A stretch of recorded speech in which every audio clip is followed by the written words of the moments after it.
Le développement de la Fédération canadienne entre 1867 et 1896, c'est les premières années du jeune Canada. On va voir là-dedans l'acte d'Amérique du Nord britannique, mais tu sais, brièvement, vous l'avez déjà vu de toute façon, mais comment ça va se développer avec les provinces, les relations fédérales provinciales, les affaires indiennes, puis ce qu'on appelle en 1878 la politique nationale. Euh, En fait, c'est ça, c'est qu'il y a des conflits qui vont avoir lieu dans cette première période-là, c'est-à-dire entre 1867 et 96, puis des tensions entre les métis, les autochtones, des défis économiques, des tensions entre le gouvernement fédéral et provinciaux. Chacun tire la couverte de son bord. Puis il y a un petit côté de mon histoire personnelle aussi à l'intérieur de ça que je vais vous partager. Donc, quand on parle de l'expansion, je viens de vous résumer ça ici, l'expansion du territoire. Regardons au niveau des provinces, là, de l'ordre dans lequel ils vont rentrer dans la Confédération. Alors, en 1867, je vous ai mis vraiment, ce sont vraiment Québec, Ontario, Nouvelle-Écosse, Nouveau-Brunswick qui rentrent là, en premier là, dans cette période-là. Puis, par la suite, avant 1870, j'ai mis une petite étoile ici qui nous renvoie ici. C'est qu'en 1869, donc vraiment pas longtemps après la création du Canada, il y a eu une demande d'achat de la terre de Rupert et du territoire du Nord-Ouest par les politiciens. On a fait une demande à Londres pour pouvoir racheter ces territoires-là qui appartenaient à la Compagnie de la baie d'Hudson. Puis, ça a fonctionné. Il a fallu quand même quelques années avant que ça fonctionne, mais on l'a acheté pour 1,5 million de dollars, ce grand territoire-là. C'est pour dire à quel point le territoire, il ne valait pas grand-chose aux yeux des anglophones à ce moment-là. Surtout que le commerce des fourrures n'était plus aussi florissant qu'avant. 1870, donc, alors on a un grand territoire, je vais vous montrer la carte tout à l'heure. C'est le Manitoba et territoire du Nord-Ouest qui vont être officiellement créés. Je parlais des terres de Rupert aussi, là. Mais vous voyez, on va tout de suite s'assurer dans l'Ouest canadien de fonder quelque chose. En 1871, très rapidement, Colombie-Britannique va être fondée pour vraiment s'assurer qu'on ait du territoire jusqu'à l'océan Pacifique. Ensuite de ça, l'île du Prince-Édouard, tiens, ça lui tente de rentrer dans la Confédération, plutôt la Fédération. Puis, en 1873, ils font partie de notre pays. L'Alberta et la Saskatchewan vont rentrer tous les deux la même année en 1905. Et puis, Terre-Neuve, ça va être, ils vont attendre vraiment très longtemps après la Deuxième Guerre mondiale, en 1949 seulement. Et puis, le Nunavut va être créé, lui, en 1999. Alors là, c'est sûr et certain que là-dedans, il y a des territoires, puis il y a des provinces. Puis une province, c'est quoi? Un territoire, c'est quoi? Une province, ça a un parlement. Puis un territoire, mais ça n'a pas de parlement comme tel. Donc, ça appartient au fédéral, ça appartient à Ottawa. Je réponds un petit peu à ce que j'ai parlé tout à l'heure. Hein. J'ai dit pourquoi est-ce que la Colombie-Britannique a été créée dès 1871? C'est pour ouvrir le plus vite à l'immigration, pour qu'on ait le plus de territoire possible. On augmente notre territoire. Hein. Il faut penser qu'il faut développer notre marché. Puis on veut éviter à tout prix que les États-Unis prennent le nord de leurs frontières dans le sud. Ça a toujours été une grosse crainte. Alors, il faut absolument créer quelque chose au Pacifique. On va étudier le conflit métis à travers ses différentes étapes. À Winnipeg, il y a deux rivières qui se rencontrent, la rivière Assiniboine et la rivière Rouge. Et l'endroit où ça se croise, ça s'appelle la Fourche, The Forks. Il y a très longtemps, donc ces deux rivières-là sont des rivières de rencontre d'Autochtones pour échanger toutes sortes de produits. Les pieds noirs, les Ojibwe, c'est des noms autochtones de ce coin-là. Pour comprendre aussi le soulèvement métis, c'est que ce lieu-là est historique et il y a beaucoup de colons francophones qui vont aller peupler l'Ouest canadien. dans ce coin-là, justement, pour le commerce des fourrures depuis quand même assez longtemps. Et il va y avoir du métissage, c'est-à-dire que des francophones vont faire des enfants avec des autochtones, des femmes autochtones du coin. Le soulèvement des métis, il va y en avoir deux soulèvements, deux gros soulèvements, ça veut dire des chicanes, vraiment des guerres. Un en 1869, puis l'autre en 1885 à Batoche, en Saskatchewan actuel, un petit peu plus au nord. Le premier, ça va avoir lieu au Manitoba, un petit peu plus au nord de Winnipeg. Comme je vous ai expliqué, on a une présence métisse sur les rives de la Rivière-Rouge de façon ça fait longtemps là, que c'est là. Origine française, les terres sont en rang. Les Métis, traditionnellement, chassent le bison dans les plaines, bison qui n'existe plus au Manitoba, bien que ce soit leur symbole sur le drapeau. Les seuls bisons qu'il y a, ils sont au zoo. Alors, on a beaucoup la traite des fourrures. Ils font aussi de l'agriculture et divisent leurs terres de la manière francophone, ce qui est quand même assez particulière. Aujourd'hui, c'est plus le cas, c'est tous des cantons. Alors, il y a des colons anglais qui vont arriver pour peupler l'Ouest. Donc, on veut passer évidemment le chemin de fer à cet endroit-là, mais ce sont les terres des Autochtones. Alors, les colons anglais arrivent pour peupler l'Ouest et évidemment, avant d'accueillir les colons, on appelle toujours des arpenteurs. Alors, ces arpenteurs-là, autour des années 1869, sont envoyés par le gouvernement pour répartir les terres cultivables. Il faut comprendre une chose, c'est que les Métis occupaient les terres de façon illégale. Alors, le gouvernement pouvait prendre possession de ces terres-là. Alors, ils veulent en diviser avec des cantons d'à peu près 10 km² chaque, puis ils veulent éventuellement rediviser ces cantons-là pour en faire des concessions de 160 acres. Alors, une fois que c'est fait, le gouvernement canadien va adopter une loi, la des terres du Dominion, pour favoriser la colonisation, on va en parler plus tard, en ouvrant les terres à des gens de l'Europe, par exemple. Alors, c'est pas trop compliqué. Chaque colon pouvait donner 10 $, obtenir une terre gratuitement. Et au bout de 3 ans, quand c'était défriché, on pouvait prendre possession du territoire. Alors, c'était des terres qui étaient données. Par contre, c'était très, très dur, de survivre à ces conditions-là. Donc, voilà, on envoie des gens pour subdiviser les terres. Et ça, ça ne plaira pas du tout à Louis Riel. Louis Riel, c'est qui? C'est un jeune avocat qui a étudié à Montréal, qui est un métis. Très brillant, le jeune homme, et revient au Manitoba et il n'est pas d'accord du tout avec cette façon-là de diviser les terres des Métis. Bien que les terres qu'ils occupent les terres de façon illégale, il n'est pas d'accord avec ça et il y a des gens qui viennent se plaindre et lui, en tant qu'avocat, il va défendre cette façon-là. Il va créer un gouvernement provisoire, donc il va aller très loin. Un gouvernement qui dit non, c'est assez, pas de chemin de fer ici, pas de nouvelles terres, on vous repousse. Et ils vont le faire de façon illégale et ils vont le faire de façon très violente aussi. Il va y avoir donc un soulèvement armé.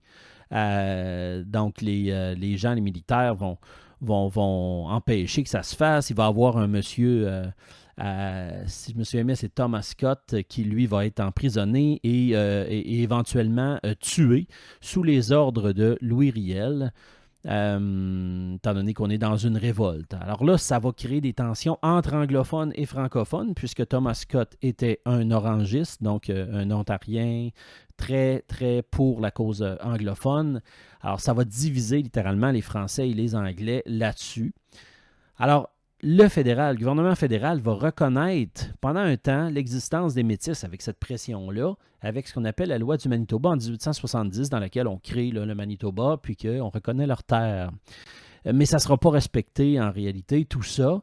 Il faut comprendre que Louis Riel, lui, va s'enfuir. Va s'enfuir un certain temps parce que sa tête est quand même mise à prix et aussi, il souffre de troubles mentaux, Louis Riel, pendant une certaine partie de sa vie. Donc, on sait qu'il est fui aux États-Unis et que par la suite, il a enseigné aux États-Unis à quelque part. Et puis, quand il est revenu un peu plus tard, il y avait des troubles mentaux, puis il voyait Dieu. Là. On était là-dedans. On était dans cette...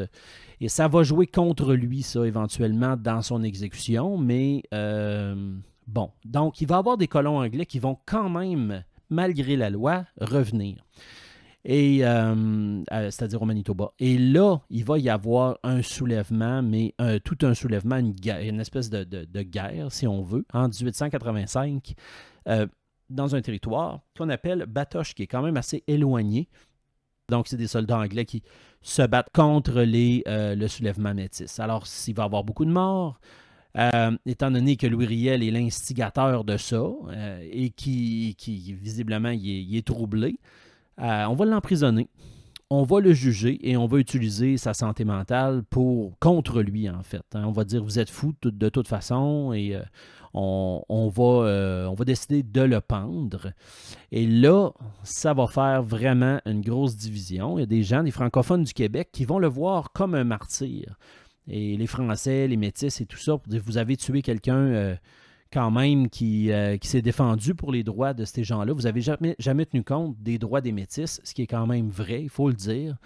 Les Métis avaient très peu de droits. Là, dans John A. Macdonald n'a pas décidé qu'il en tenait compte vraiment.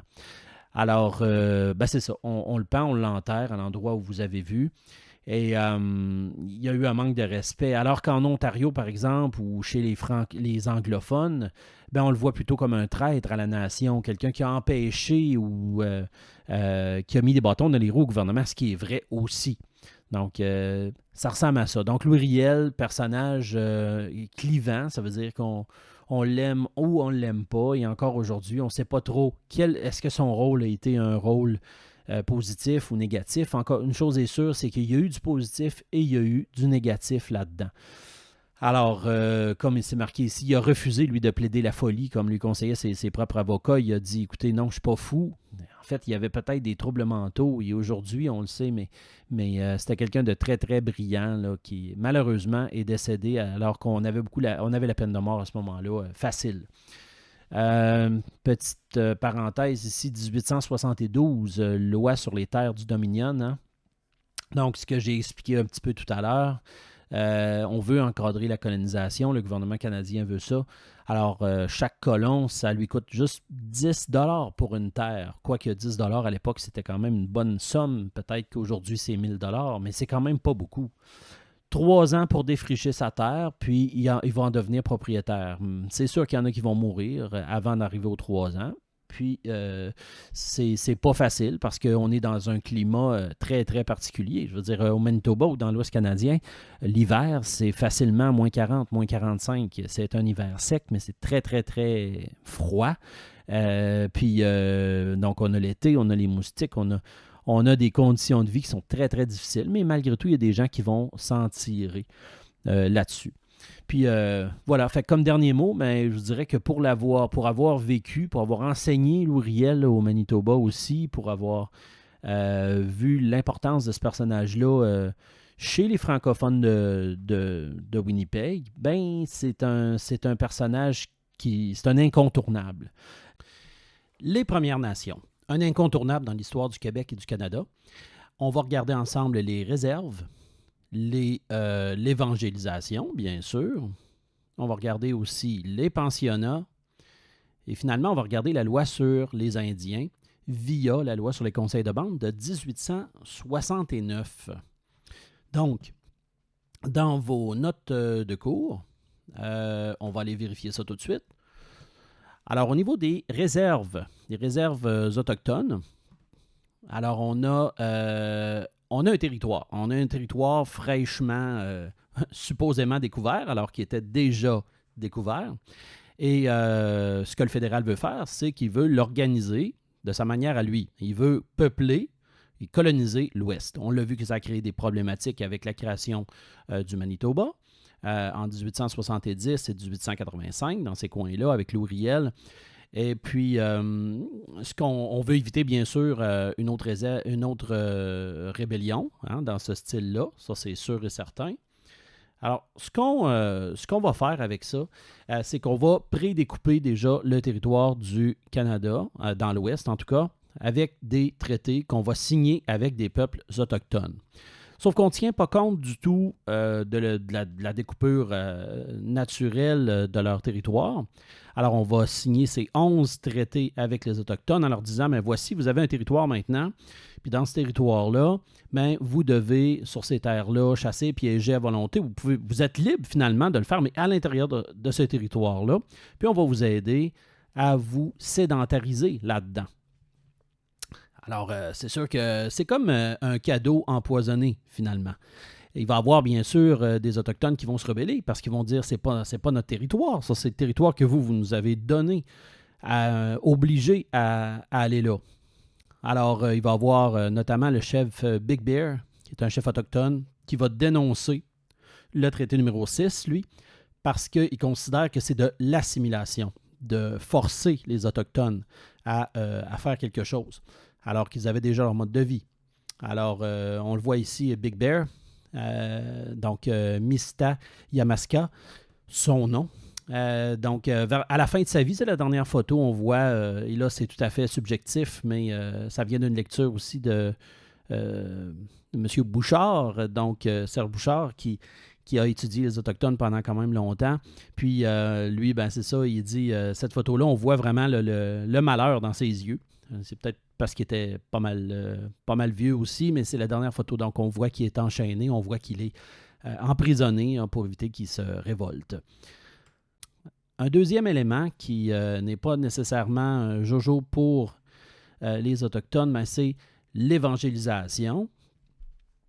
Une vieille méthode pour assimiler. Hein? Donc, c'est autour des années 1840, on commence à convertir les Autochtones. En fait, on le faisait bien avant, mais les Autochtones de l'Ouest, c'est autour de ces années-là.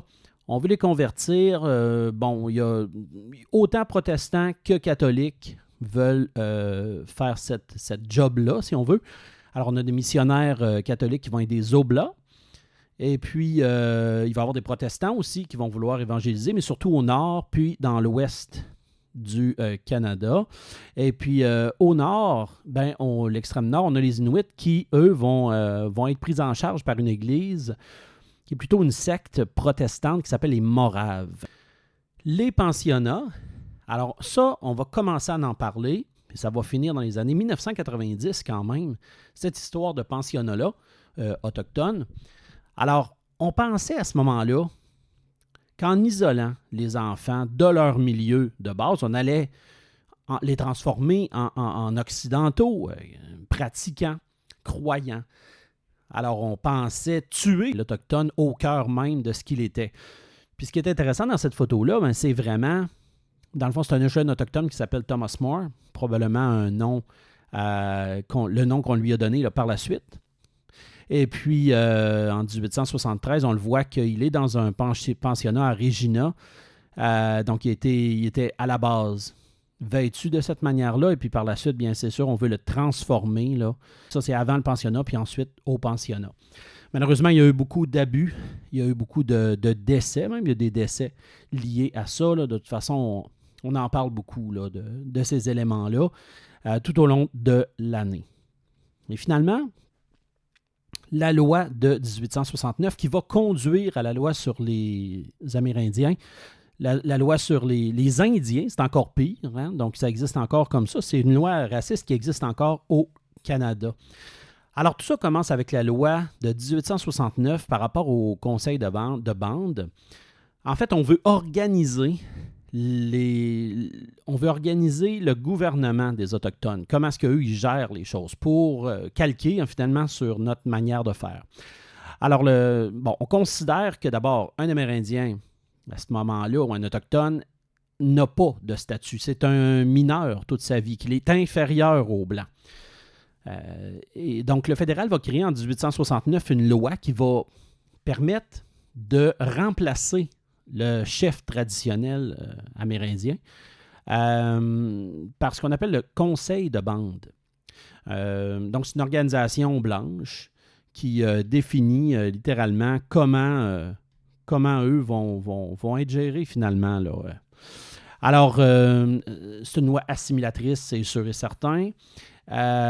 Considère évidemment qu'ils sont mineurs à vie, les Autochtones, qui sont sur la tutelle du fédéral. Alors, hein, c'est le début de « on prend en charge les Autochtones ». Alors, depuis 1876, hein, c'est donc le fédéral qui possède les réserves et les Amérindiens, finalement. OK? Donc, cette loi-là, c'est une loi, je répète, qui permet de remplacer la façon de fonctionner, puis ça va nous ouvrir sur la fameuse loi qui dit on considère les Autochtones comme mineurs et ils vivent dans des réserves, donc dans des endroits qui sont calqués un peu là, sur les fameux traités là, qu'on a fait avec eux autres. C'est-à-dire, vous allez à cet endroit-là et vous nous appartenez. Souvent, il y en a qui disent « Ouais, mais les Autochtones ne payent pas de taxes. » Mais vous savez, quelqu'un qui ne paye pas de taxes ne fait pas vraiment partie de la société. En fait, c'est comme si on leur disait « Ben écoutez, vous êtes toujours à part, vous êtes toujours considérés. » Ce n'est pas un cadeau de ne pas payer de taxes. Puis ça, je pense qu'il faut le comprendre, ça, en réalité. La politique nationale de MacDonald, 1879, c'est une fois le Canada qui est créé, mais on se rend compte qu'il y a des problématiques au niveau de l'industrialisation dans ce nouveau pays-là. Alors, il faut essayer de trouver des solutions à tous ces problèmes-là. C'est ça qu'on va regarder ensemble. En fait, c'est trois choses. Il va y avoir trois volets, les douanes, le chemin de fer, puis l'immigration dans l'Ouest. Donc, au niveau du contexte de la politique nationale de John A. Macdonald, qui se trouve à être le premier ministre à l'époque du Dominion du Canada. Alors, au niveau du contexte, comme j'ai expliqué, c'est qu'on a une crise économique, on a des difficultés entre 1873 et 1878, hein, quelques années après la création de 1867 du pays, du nouveau pays. Je dirais pas nécessairement un pays comme une possession, toujours de l'Angleterre. Donc, on veut relancer l'industrie du pays. Ça ne va pas assez bien pour toutes sortes de raisons. Alors, il va y avoir, d'abord, on va prendre ces trois mesures. Premièrement, les droits de douane, on va les augmenter parce qu'on peut se servir de ce levier-là pour contrôler ce qui rentre dans notre pays, ce qui sort de notre pays. Ensuite, on va augmenter la construction des chemins de fer. Ça va développer de façon assez intense le nouveau pays du Canada. Puis on va aussi augmenter l'immigration dans l'Ouest canadien de façon assez marquée. Commençons par les droits de douane. Donc, un droit de douane, on peut décider de jouer avec ça. Hein? Des droits de douane, comme j'avais expliqué, c'est des frais qu'on va demander lorsque des produits qui vont rentrer dans notre pays. Alors, en augmentant les droits de douane, ce qu'on veut faire, c'est freiner un petit peu les produits américains qui inondent nos marchés ici, pour qu'on puisse être capable, nous, de se concentrer sur notre industrie locale. Par exemple, quand ça ne va pas très, très bien, des fois, on a tendance à se replier sur nous-mêmes. C'est un peu ça aussi, le gouvernement. Je vous donne un exemple que je ne vous demande pas de noter. Par exemple, Edward Gurney, c'est un témoignage de l'époque, qui est un fabricant de poêles à bois. Lui, il va témoigner devant la Chambre des communes, ça c'est à Ottawa, hein, souvenez-vous de ça, c'est bien important. Il va dire « J'ai des problèmes avec mon entreprise ». Donc, le président de la Chambre lui dit « Comment ça a été votre production en 1875 par rapport à 1873 ou 1874? Est-ce que vous avez produit autant? » Alors, le fabricant dit « Non, nos affaires ont diminué. » Donc, ça prouve qu'il y a une crise économique en 1875. Ça a baissé de 15 %. Le président de la Chambre dit « Est-ce qu'il existe des biens qui ne sont pas manufacturés au pays et qui entrent en compétition avec les vôtres? » Alors, lui, il dit « Bien, certainement. » Il y a quelque temps, on a reçu une circulaire de la plus importante entreprise dans ce domaine-là, qui est la DeWitt & Root, de Buffalo, hein, donc c'est américain, qui nous avise qu'ils allaient vendre leurs produits sur notre marché, mais à un prix encore plus bas que ce que ça nous coûte pour le produire, nous autres. Alors, ça veut tout dire, ça. Ce que ça veut dire, c'est que on a une concurrence étrangère et il faut augmenter, effectivement, les droits de douane pour éviter ce genre de situation-là. Donc, empêcher, rendre moins attrayant le marché d'ici pour que nous, on puisse développer nos produits à l'interne. Les chemins de fer. Les fameux chemins de fer se développent le chemin de fer, c'est carrément les vaisseaux sanguins d'un pays à cette époque-là. Hein. Ça relie le pays au complet. Donc, on va d'abord terminer, mais on va se lancer dans des chantiers assez incroyables. Et il va y avoir aussi des scandales liés à ça, hein, parce que ça va coûter très, très cher. Donc, il va y avoir de l'argent sale un peu là, qui va être lié à ça, mais ça, c'est un aparté. On laisse ça de côté. Alors, le transcontinental va être terminé en 1885. Ça, c'est quoi le transcontinental? Ben, ça va d'un océan à l'autre. Le transcontinental, c'est à travers le continent. Et on va créer aussi le Canadien Pacifique. Le Canadien Pacifique, c'est la ligne rouge ici, c'est qu'à partir de Montréal, tout ce qui s'en va vers l'océan Pacifique. Alors, c'est ça, c'est que dans le fond, l'Ouest canadien se développe. On veut développer l'Ouest canadien le plus possible, hein, selon la politique nationale, et on va réussir. Ça va prendre une dizaine d'années. Et en fait, c'est la course au chemin de fer, et on copie carrément ce qui s'est fait dans l'Ouest américain, malheureusement au détriment des populations autochtones qui vont se faire sauvagement tasser au profit de ce chemin de fer-là. Troisième volet de la politique nationale, la colonisation de l'Ouest canadien. Alors, on commence à... Bon, c'est carrément lié, c'est sûr, au développement du chemin de fer, hein, parce que pour coloniser, ben, il faut avoir un chemin qui nous rend là, et c'est ce chemin de fer-là qui va servir de se rendre rapidement aux endroits qu'on veut coloniser. D'ailleurs, petit aparté, quand il y a eu la révolte des Métis dans l'Ouest, on a transporté beaucoup de soldats, du fédéral là, pour aller contrer cette révolte-là. Puis on raconte qu'ils étaient sur des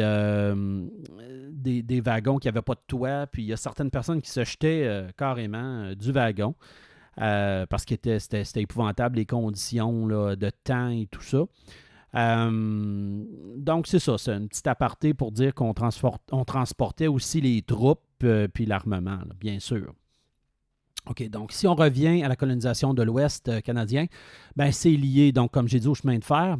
Ce qu'on fait, c'est qu'on a des annonces publicitaires qu'on met en Europe de façon vraiment intense.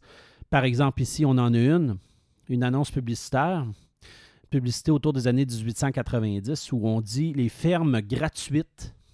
C'est quelque chose. On offre des fermes gratuites, nous autres. En fait, il n'y a rien qui est gratuit. Hein. Donc, on offre des fermes de 160 acres. C'est quoi la twist là-dedans? C'est qu'on dit, on t'offre une terre, toi, le nouveau colon, l'Européen qui arrive ici, effectivement, avec un petit manuel qui te dit comment fonctionner avec des outils de base et tout ça. Mais ce que tu vas faire, c'est que on te donne cette terre-là, mais toi, les produits que tu récoltes, ben, tu vas devoir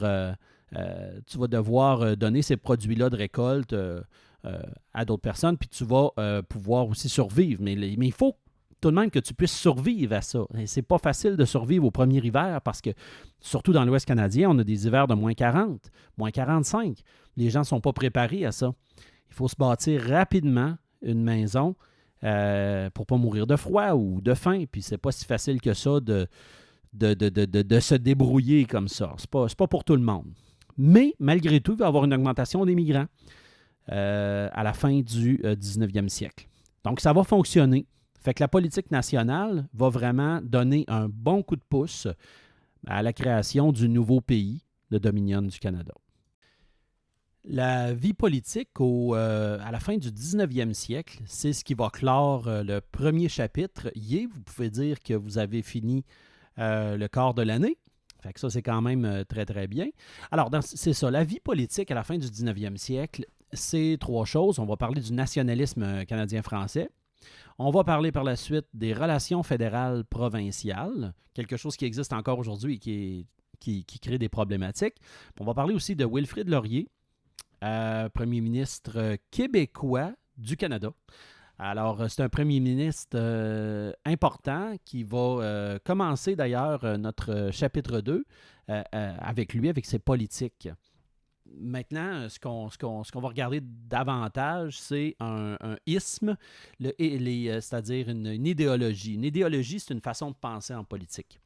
Donc, nationalisme. Nationalisme, c'est la fierté d'être comme on est, c'est-à-dire fier de notre nation. Et dans ce cas-ci, c'est la fierté d'être Canadien-Français, d'être un francophone au Canada. Les Canadiens français vont beaucoup se reconnaître dans l'affaire Louis Riel. C'est-à-dire que Louis Riel est un métis, oui, mais d'origine francophone, et il a fait ses études à Montréal. Alors, quand il va être tué, quand il va être pendu, pour en faire un exemple, et par le fédéral, ben, on va voir la pendaison de Louis Riel comme une attaque des Canadiens français. Et là, ben, on va prendre position littéralement en disant, ben, Louis Riel, c'est un héros finalement contre le fédéral anglophone. Et à l'époque, il y avait un mouvement très fort qui s'appelait les Orangistes et qui était, eux autres, beaucoup en Ontario. Quand Louis Riel a tué un des orangistes qui s'appelait Thomas Scott, eh ben, en fait, c'est pas Louis Riel qui l'a tué nécessairement, qui a fait tuer, mais ça va diviser énormément les francophones du Québec et contre les anglophones de l'Ontario. Fait qu'on va voir une espèce d'opposition à cette époque-là. Donc, un autre fait bien important du nationalisme canadien-français, cette idée-là, c'est les écoles francophones. Parce qu'à la base, pour apprendre le français, ben, il faut aller dans des écoles françaises. Puis, il va se passer un événement dans ce temps-là, un événement qui, encore une fois, parle du Manitoba. Cet événement-là, donc au gouvernement du Manitoba, ben, ça c'est dans le journal des campagnes, quelque chose qui est imprimé à Québec à la fin des années 1800.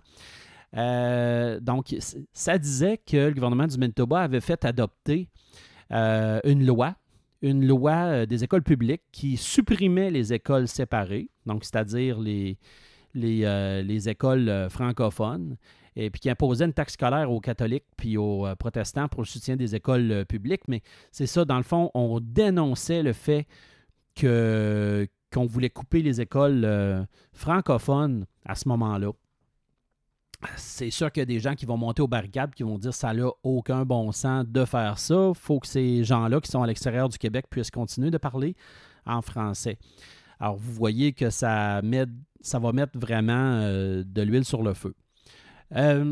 Les nationalistes canadiens-français sont très majoritairement catholiques. C'est 95% et plus de catholiques. Alors, c'est sûr que la foi catholique est là. Puis on est dans une période, en plus de ça, très, très, très forte là, au niveau catholique. Alors, la foi catholique est au centre de ça, même mélangée à la politique.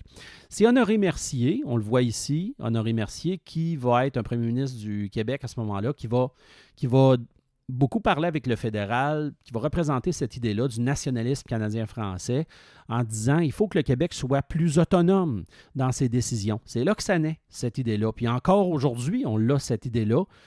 Pourquoi est-ce que vous pensez qu'il y a un bloc québécois au fédéral? Hein? C'est pour défendre les intérêts des Québécois à Ottawa. Donc, mais ça, il s'en est passé, il en a coulé de l'eau là, sous le pont pour en arriver là. Mais l'autonomie du Québec, ça naît là vraiment d'avoir plus de pouvoir, puis que le fédéral ne se mêle pas trop des affaires du Québec.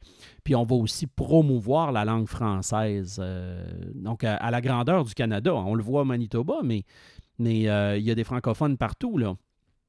Il y en a en Saskatchewan, des Fransaskois, il y en a en Alberta, des Franco-Albertains, il y en a en Colombie-Britannique, des Franco-Colombiens. On a aussi tous les Acadiens, des Maritimes. Il y a des francophones maintenant aussi au Yukon, territoire du Nord-Ouest. Là, il y en a partout des francophones. En fait, on a été les premiers à peupler le territoire, donc c'est sûr qu'il y en a beaucoup. Donc, Honoré Mercier, c'est un personnage qui porte le nationalisme canadien-français là, à bout de bras. Les fameuses relations entre le fédéral et les provinces, c'est pas juste le Québec, ça. C'est quelque chose qui existe encore fortement aujourd'hui. Il y a eu une conférence à Québec avec Honoré Mercier à cette époque-là, à l'époque en 1887, pour la fameuse autonomie du Québec. Puis, le fédéral va commencer à comprendre que, pas juste pour le Québec, mais que les provinces faut qu'il soit un peu plus autonome. Faut qu'il y ait un bon partage de pouvoir, puis que le fédéral ne prenne pas tous les pouvoirs non plus, là. Notamment les pouvoirs plus... tu sais, c'est facile de dire, nous, on prend les pouvoirs généraux fédéraux, puis les provinces vont s'occuper du reste, mais il y a beaucoup de détails dans les faits. Qu'est-ce qu'on fait, tu sais? Jusqu'à où le fédéral peut s'immiscer. Et on a un politicien qui devient extrêmement important puisqu'il va devenir le premier Canadien français à devenir premier ministre du Canada en 1896. Il s'appelle Wilfrid Laurier. C'est un personnage un monsieur qui va naître à Saint-Lin dans les Laurentides, donc au nord de Montréal, puis il va progresser dans ses études là, pour avoir le pouvoir, pour devenir député et tout, et tout, et tout. Puis quand il va être élu comme gouvernement du Canada, comme premier ministre du Canada, ben lui, il va beaucoup défendre l'égalité entre les Français et les Anglais, étant donné que lui-même est francophone de base. Puis il y a toujours cette idée-là, lui, dans la tête du Canada uni. Puis au début du chapitre 2, on va en parler, là. Mais il va mettre en place des politiques tout le temps de compromis pour essayer d'aller plus loin puis pour faire en sorte que le fossé entre anglais et français soit de moins en moins profond. Puis on va voir ça un petit peu plus tard. Et voici là, le monsieur qui se retrouve sur vos pièces de monnaie. Si je ne me trompe pas, c'est le 5 $. Alors voilà pour la fin du chapitre 1.